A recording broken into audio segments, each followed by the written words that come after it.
Kahit na nakabaliktad itong mga cards na ito, ay positive naman ang ipinapakita.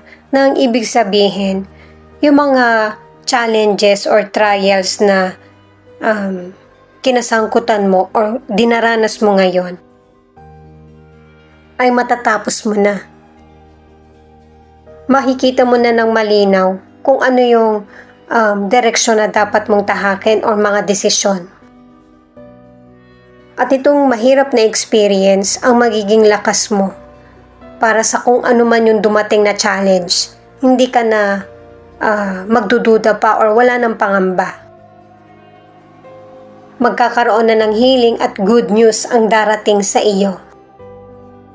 Bumabalik na yung positive energy mo kasi may ilang Virgo na nakaranas ka ng disaster, heartbreak at saka nawalan ka ng pag-asa, pero parte na lang ito ng mga na-experience mo kasi maganda na yung darating.